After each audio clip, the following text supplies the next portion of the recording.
ngayon po, dadako na po tayo sa atin pong exhortation. At ito po ang last part ng atin pong series po dito po sa 1 Chronicles chapter 28 verse 9. So ito po yung ating talata. Muli, at atin pong tingnan sa atin pong mga Biblia ang sinasabi po dito sa 1 Chronicles chapter 28 verse 9. So ano po sabi dito? Tingnan po natin. So sabi po riyan, "And you, Solomon, my son, know the God of your father, and serve him with a whole heart and with a willing mind, for the Lord searches all hearts and understands every plan and thought. If you seek him, he will be found by you, but if you forsake him, he will cast you off forever." Purihin po ang Panginoon. Tayo po'y dumako sa ating panalangin. Dakilang Diyos, salamat po muli sa gabing ito na kami po'y makakapakinig ng iyong salita. Salamat po, Panginoon, sapagkat ang iyong pong salita ay narito upang kami ay patuloy na paalalahanan sa tunay na paglilingkod, tunay na kalugod-lugod na paglilingkod sa iyo, Panginoon. At patuloy niyo po kaming tinuturuan sa amin pong mga pagkukulang sa amin pong buhay na ito, Panginoon. Kaya humingi po kami ng tawad sa lahat ng amin pong mga pagkakasala. At ang iyong lingkod na gagamitin niyo pong tagapagsalita ay humihingi din po sa iyo ng kapatawaran, Panginoon. At patuloy po na ang aking motibo, ang aking hangad ay inyo pong itama, O Diyos. At patuloy lamang po ako maging mouthpiece ng inyo pong salita o ng inyo pong kapahayagan. At ikaw lamang po ang may taas sa mapapakinggan po naming mensahe para po sa gabi ito, Panginoon. At patuloy kaming maging obedient sa ituturo po ninyo sa amin, Panginoon. At patuloy kaming makapamuhay para po sa iyong kapurihan lamang. Ito pong aming dalangin sa pangalan ng iyong anak na si Jesus. Amen at amen. Okay, ang ating topic again is about service o ang paglilingkod natin sa Diyos. Ayon po sa payo ng isang ama sa kanyang anak. Kaya ang ating pong pamagat ay A Father's Advice for a Faithful Service. So, bilang isang nakatatanda, hindi lamang sa edad, kundi maging sa pananampalataya, so nakita po natin sa payo po ni Haring David kay Solomon, na kung saan ay, nung panahon pong ito, siya po ay magiging hari na, magiging kapalit na po ni Haring David. So, meron po siyang mga payong mahalaga upang siya ay maging effective sa kanyang paglilingkod sa Panginoon bilang hari at the same time. So, hindi ho siya basta lamang nakaupo sa kanyang posisyon o sa kanyang trono at gagamitin niya yung kanyang posisyon. Hindi lang para pamunuan ng Israel, kundi samantalahin niya ang ibang mga bagay na maaaring ikapahamak po niya bilang isang hari. Kundi bilang isang anak, bilang isang nakababata sa kanyang pananampalataya, at nakikinig sa isang nakatatanda sa pananampalataya. So ito ay isang mahalagang gawain. Ito ay isang mahalagang practice, mga kapatid. Kung saan ay makikita ho natin kung paano ho tayo magiging matagumpay sa ating paglilingkod sa Diyos. So kung wala po tayong teachable heart, kung wala po tayong receptive na puso at tenga, mula po sa Panginoon at mula po sa mga taong malago sa pananampalataya, so hindi ho tayo magiging productive sa ating buhay pananampalataya.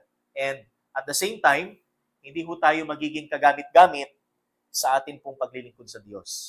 So hindi ho natin, kumbaga, worthy na matatawag po tayong lingkod ng Panginoon kung hindi ho tayo magiging teachable and a good listener. Isang mabuting tagapakinig ng salita ng Diyos. That's why this is a father's advice para po sa isang matapat na paglilingkod. And bilang mga puntos po natin, so the first point here is to know God more personally and experientially. So, unang paraan upang ma-attain po natin ang tinatawag po na faithful service ay ang pagpapalalim ng ating pagkakilala sa Diyos. So knowing God more personally and experientially. That's why He said, know the God of your Father. So kilalanin mo ang Diyos mong, o ang Ama mong Diyos. O ang Panginoon mong Diyos. So kilalanin mo pa siya kung sino siya, kung gaano siya kabuti, kung gaano siya kadakila sa buhay natin. Bilang Diyos na nagpalaya sa kanila, so historically, bilang Diyos na nagdala sa kanila sa lupang pangako, ang Diyos na nag-iingat sa kanila sa mga kaaway. So naranasan po ni Haring David, di ba? Yung proteksyon ng Panginoon laban sa mga kaaway, yung preservation ng Panginoon sa kanya upang siya'y manatiling committed at manatili siyang devoted na lingkod niya. Di ba? So, doon po natin makikita yung kahalagahan ng pagkakilala natin sa Diyos in a more personal and experiential sense. So, hindi lang tayo naniniwala sa Diyos na hindi naman natin siya nararanasan o personally na-encounter po natin sa ating mga buhay, no? Hindi lang po natin kilala ang Diyos dahil sa akademikong pamamaraan, kundi meron po tayong personal na pagkakilala sa Kanya. Amen, mga kapatid? So that is the first the first thing na dapat po nating gawin bilang isang lingkod ng Panginoon upang ma-attain po natin yung tinatawag na faithful service. And then we have number 2, to serve God more wholeheartedly. So bukod sa ating kaisipan na nakatuon sa ating pagkakilala sa Diyos, mahalaga rin na yung ating paglilingkod ay buong puso nating ibinibigay sa Kanya. Hindi lang yung paglilingkod natin is just we are here physically, so nakikita yung ating presensya sa panambahan, nakikita yung ating presensya sa mga pag-aaral ng salita ng Diyos, pero hindi ho tayo sumusunod sa Panginoon inwardly. Kumbaga, ang puso natin ay wala rito. Ang ating espiritu ay wala rito. We are absent spiritually. So, iba yung nagpipreoccupy sa ating isip. Iba yung motibo natin sa pagdalo natin sa gawain. So, hindi po yan ang tinatawag nating service, na matatawag na wholehearted service. Kaya sabi dyan, is serve Him with a whole heart and with a willing mind. So, meron po tayong pusong hindi ho nagtatangi sa paglilingkod sa Diyos, kundi buong puso nating ibinibigay ang ating paglilingkod sa Kanya. So, making Him as our first priority. So, siya yung una nating prioridad sa buhay natin. So, ito po yung sinasabi po dito. Serve Him with a whole heart and with a willing mind. So, hindi lang ho tayo pinilit lamang o kinaladkad lamang ho para maglingkod, kundi meron po tayong willingness. Ito talaga ang gusto nating gawin. Amen, mga kapatid. So, hindi ho tayo ritualistic na araw ng Miyerkules pupunta tayo sa church. It's because it's Wednesday. But because sa puso natin, ito ho ang gusto nating gawin. Sa puso natin, ito yung gusto nating gawin para sa Panginoon. So in return sa kanyang goodness, sa kanyang loving kindness, sa kanyang mercy, ito yung ating gustong gawin. Paglingkuran natin ang Diyos. Okay? So keeping our emotions right over sin. So magkaroon tayo ng tamang damdamin sa kasalanan, and that is elevating His character over our feelings and emotions, and also keeping our minds ready or willing to serve. So, laging handa at talagang nandoon yung ating kagustuhang maglingkod sa Kanya. Okay? So, that's why the second point is to serve God wholeheartedly. Okay? And as we continue, so the remaining part ng pong talata po natin, so makikita ho natin, If you seek Him, He will be found by you. But if you forsake Him, He will cast you off forever. So, bukod sa knowing God and serving God wholeheartedly, so ang pangatlong punto ho natin dito, mga kapatid, is to seek God more earnestly. So that's the third. Ano ho? To seek God more earnestly. Because, ang sabi po dyan, if you seek Him, yan, kung ating hahanapin siya, makikita natin siya. Ano? Matatagpuan natin siya. Sabi dyan, He will be found by you. But if you forsake Him, He will cast you off forever. So, this is, kumbaga ito ho ay isang realidad sa atin, mga kapatid. Especially, ang paglilingkod ho natin ay ayon sa relasyon, hindi relihiyon. Kasi kung relihiyon po ang ating paglilingkod sa Diyos, so always we come and go without, sabi nga, ang puso natin parang ano lang, kumbaga, ginagawa lang natin siya. Ano, bilang ito ay tungkulin natin para sa Diyos. Pero wala yung kumbaga yung puso, wala talaga yung wholehearted na paglilingkod sa Panginoon.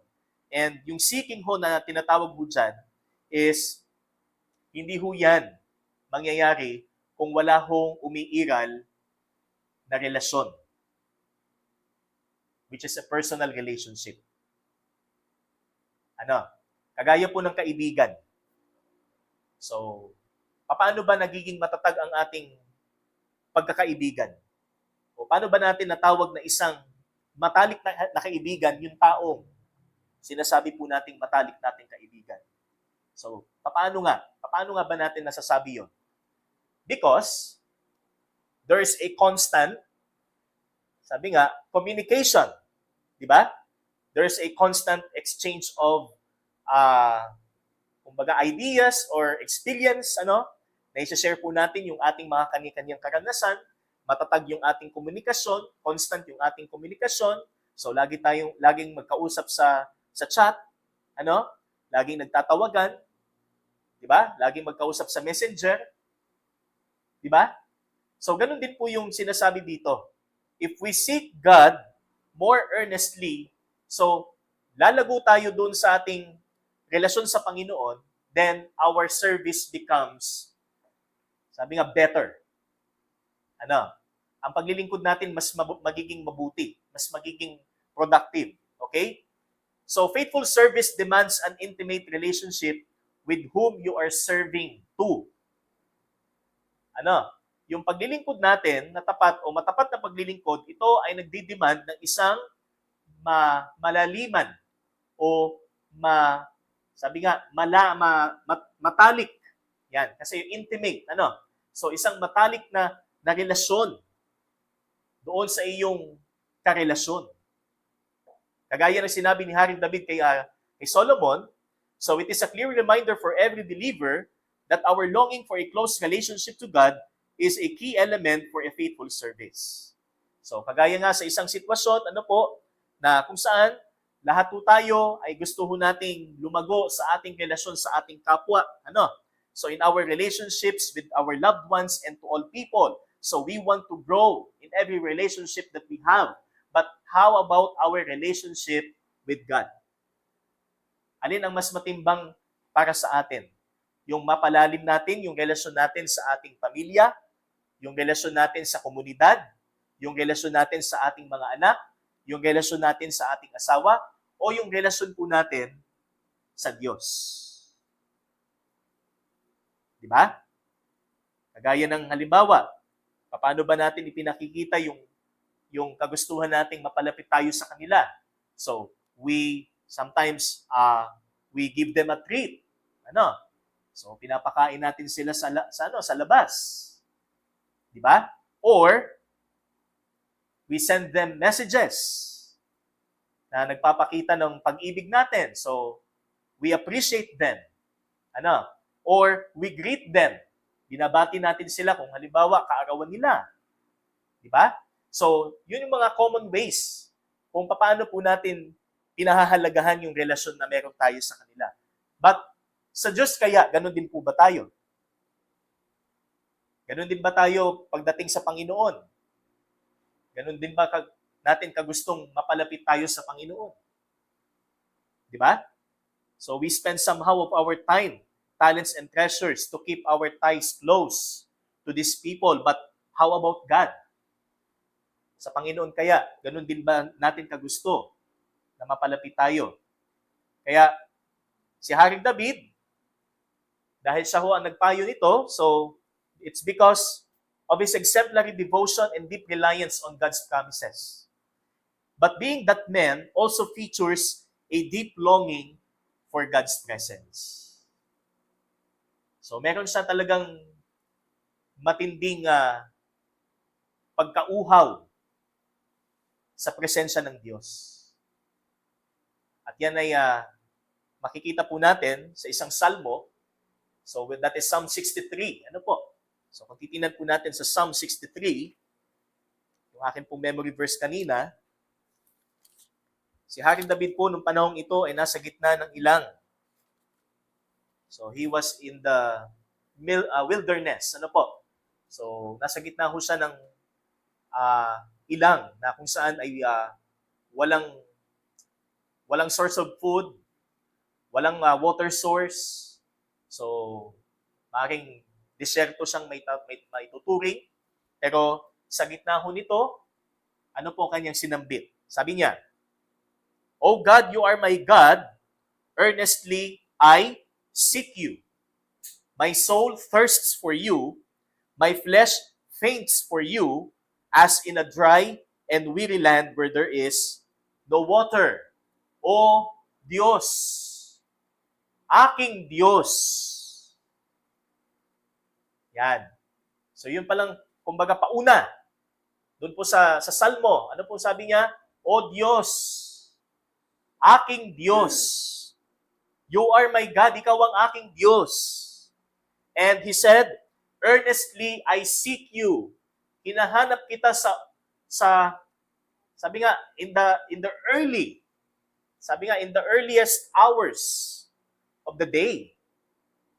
Kasi yung earnestly dito, sa ibang salin po ay early. Yan. Bago pa man pumutok ang araw sa pagbubukang liwayway, so nandun na yung kanyang longing for God's presence. So maaaring sinambit niya ito, kalagitnaan po ng gabi. Ano ho? Madaling araw. Kaya sabi niya, earnestly I seek you and my soul thirsts.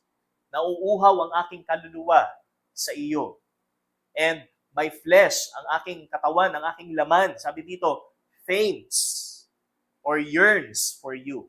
Kaya sa subpoint po natin, so under po ng ating third point, to seek God more earnestly is first, by yearning for His presence. Yearning for His presence. Gaano ho tayo kauhaw sa presensya ng Panginoon? Yan ba ay nararamdaman po natin?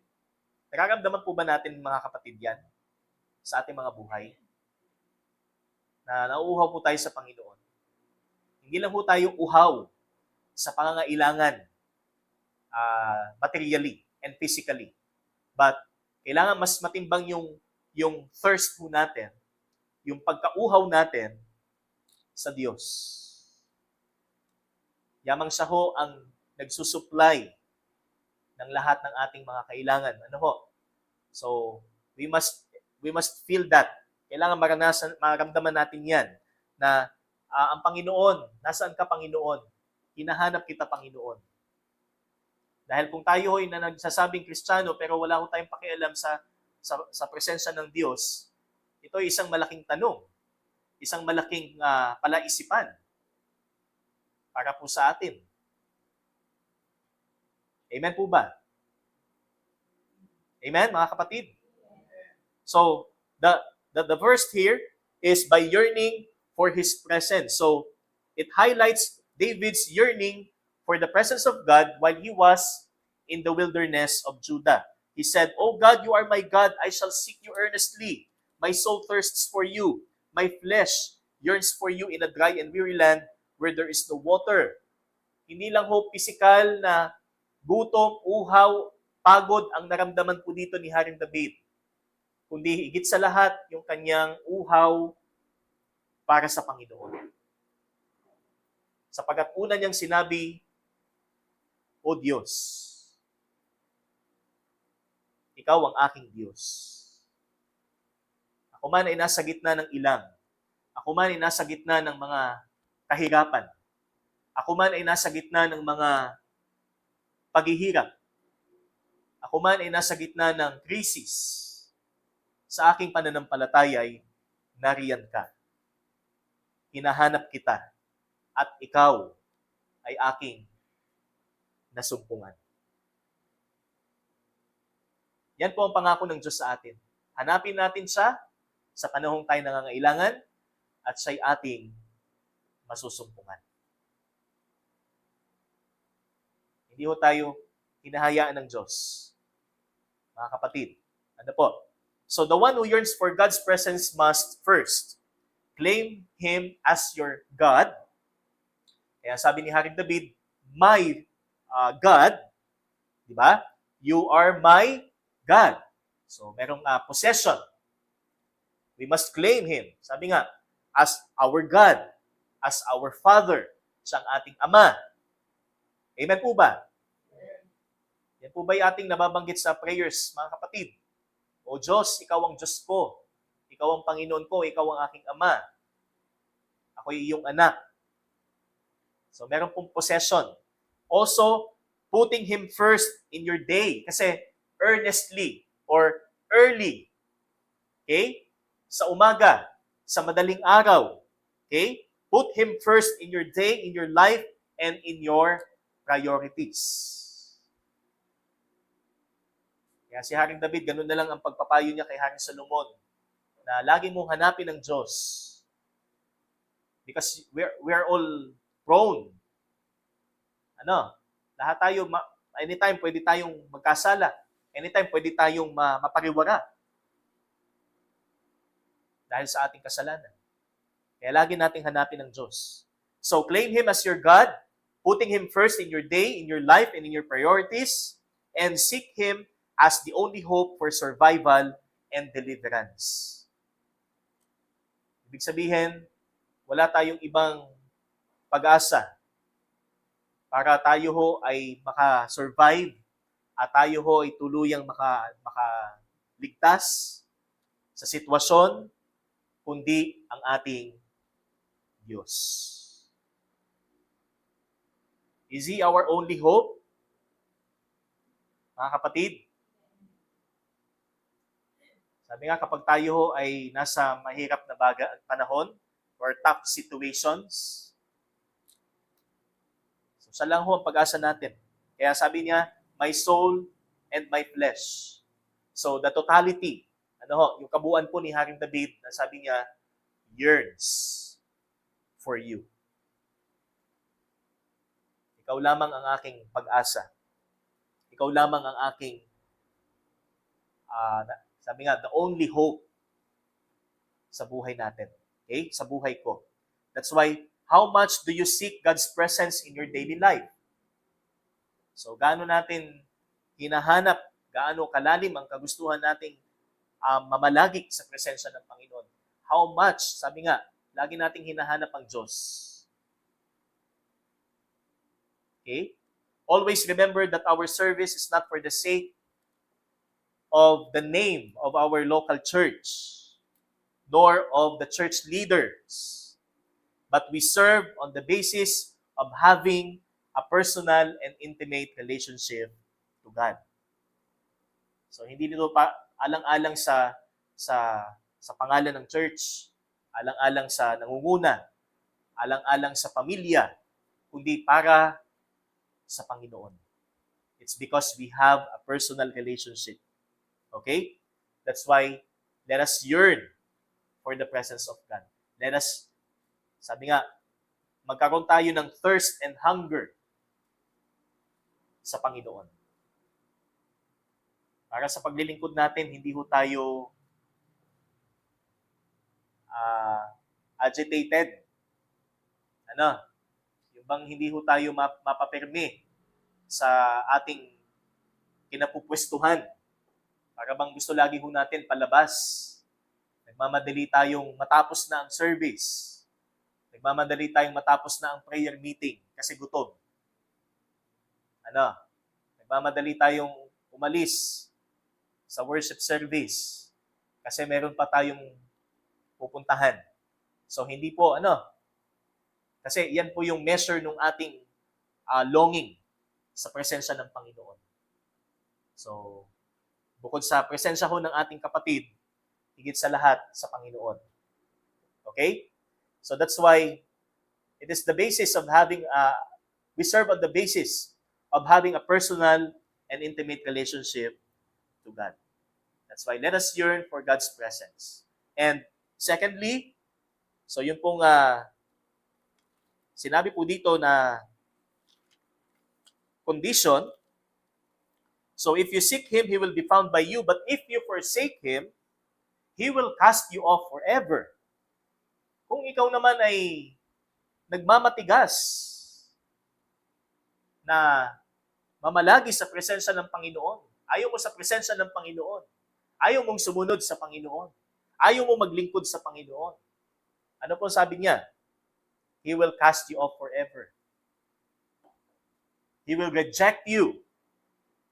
In other translation, He will reject you forever. Kaya ang pangalawa is by not forgetting His presence.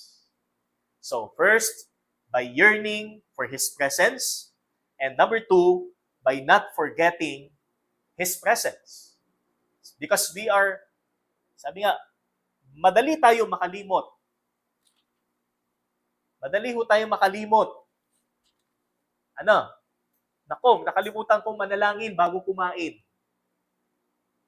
Nako, nakalimutan kong manalangin, ay nakatulog na ako. Kinabukasan ko na naalala. So we are forgetful. Sabi nga, madali tayong makalimot. Kaya huwag nating kaligtaan ang Panginoon. Na ang presensya ng Diyos ay nasa lahat ng dako. Lagi po natin siyang kasama. So, forsaking Him, He will reject us. That means to turn away from God intentionally and stop serving Him. Kung isang Kristiyano ho, ang kanyang kapasyahan ay huminto sa kanyang paglilingkod at huminto rin siya sa pag-yield sa kapangyarihan ng kanyang Diyos. Sabi dito, God will respect His choice and let Him live. But the consequence is costly. Di ba? Mabigat ang kapalit kung ito ang ating pipiliin. Ano po sabi? He will reject us forever. Kaya isang paalala din sa atin na kung tayo man ay dumadalo o naglilingkod sa Panginoon na merong hardness of heart or grudge sa Diyos, huwag nating patagalin. We should not prolong the hardness of heart, sabi nga, to follow God. Huwag tayong makipagmatigasan sa Diyos because we will lose the benefits, the blessings of having an intimate relationship with God. Kagaya po ni Haring David mismo, nung siya ho ay napalayo sa Panginoon sa pamamagitan ho ng kanyang pagkakasala kay Bathsheba. Ano ho ang kanyang panalangin? Panginoon, restore to me the joy of my salvation. And renew a steadfast spirit within me. Madali tayong makalimot, madali tayong magkasala. Madali ho tayong magmatigas sa Panginoon. Pero mas malaki ho mawawala sa atin. Ang kagalakan ng paglilingkod, ang kagalakan ng kaligtasan, at ang pag-asa sa walang hanggan. Kaya, again, the consequence is costly. This is a costly thing that we must ponder, brothers and sisters. We always pray to God na tayo ho'y maging effective servant. Epektibo tayong lingkod. Pero lagi naman ho tayong humaharap sa Panginoon na merong itinatago. Meron tayong ikinukubli habang humaharap tayo sa Panginoon. Or humaharap tayo sa Panginoon pero may puwang pa rin sa puso natin na ayaw pa rin nating sumunod. Nagmamatigas pa rin po tayo. So ito isang malaking balakid sa ating kahilingan. Tayo rin mismo ho ang sumasalungat sa ating kahilingan. Kaya, let us not forget the presence of God. Huwag nating kalimutan, ang presensya ho ng Diyos ay narito. Ang presensya ho ng Panginoon ay banal. Kaya umakto ho tayo ng may paggalang at pagpapailalim sa ating Diyos. Okay? So, let us seek Him earnestly and let us not forget. Sabi nga, na kung saan ang presensya niya ay banal na presensya. So, God does not want you to stay distant. Okay? As our application, God does not want you to stay distant. Ayaw ng Diyos na panghabang buhay kay malayo sa Kanya. Kaya bilang babala po ng Panginoon, dito po sa isang church, so gusto ko pong dalhin po kayo sa Revelation chapter 2, verses 4 and 5. So, napag-aralan na po natin 2 years ago, the church at Ephesus. But in spite of their, yung kanilang, kumbaga sila ho ay sound. Sound when it comes to defend their faith. Yan. So, they are sound when it comes to their teaching and their defense for the faith. Pero, ano po sabi ng Panginoon? Revelation 2 verse 4. But I have this against you, that you have abandoned the love you had at first. You have, sabi nga, you have left your first love. Okay? And, sabi po dito sa verse 5, remember, therefore, from where you have fallen, repent, and do the works you did at first. If not, I will come to you and remove your lampstand from its place unless you repent. So, meron pong 3 R dyan. Paano po natin gagawin? Kumbaga, mag-restore yung ating service, yung ating relationship. So, the first one is, remember, alalahanin po natin ang Panginoon sa kanyang kadakilaan, the greatness of His love, okay?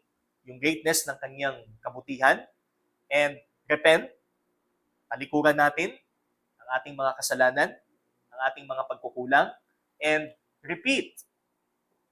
So, magbalik tayo doon sa umpisa. Kung paano tayo masidhi na gusto nating paglingkuran ng Diyos, nung babago pa lang po tayong mananampalataya, bumalik po tayo sa ganoon. Yung desire, longing na maglingkod para sa Panginoon. Okay? So remember, repent, and repeat. Amen po ba? Kamusta na ho kaya ang ating distansya ngayon sa Diyos? Malapit o malayo?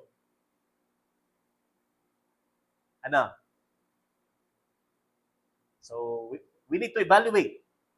Kasi, paano natin masasabing malapit? Pag tayo ba'y nagkakasala, ano ang una natin ginagawa? Hingi ba tayo ng tawad o nagmamatigas? Di ba? So, masusukat natin na tayo malapit sa Panginoon if we respond ng tama kapag tayo nagkakasala. And that is repentance. Or kung tayo ho ay umaattend sa church, at pag tayo ho ay nasaktan ng salita ng Panginoon, ano ho ang ating unang reaction? Tayo ba'y may gratitude? sa Panginoon dahil sa kanyang salita na talagang totoo ang salita ng Diyos, o ayaw natin, hindi natin tinatanggap, may pagmamatigas tayo sa salita ng Panginoon. So kumbaga ito yung isa sa sukatan para masabi nating tayo ba'y malapit na o malapit sa Panginoon o malayo sa Panginoon. Okay? And to conclude this exhortation, faithful service necessitates a proper mind, that is a personal and experiential knowledge of God, a proper heart, that is wholehearted service, and a proper emotion, seeking Him earnestly. Amen po ba? Mga kapatid, hindi po ito basta lang sinasabi ho sa atin just only to appreciate. But to let us, sabi nga, para tayo ho ay talagang turuan po tayong maging devoted, loyal sa Diyos na ating pinaglilingkuran.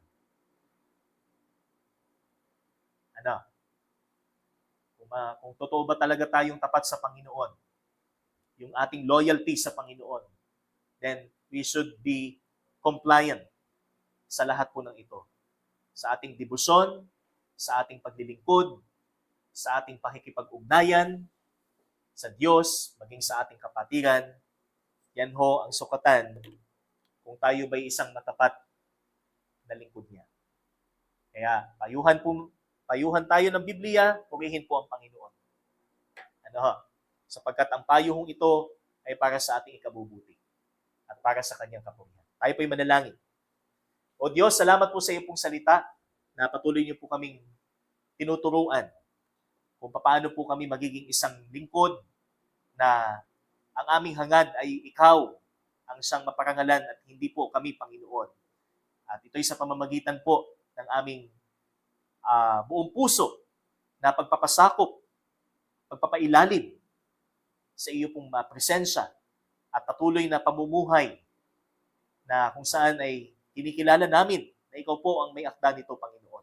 At ikaw ang may kontrol sa lahat ng mga pangyayari sa aming mga buhay.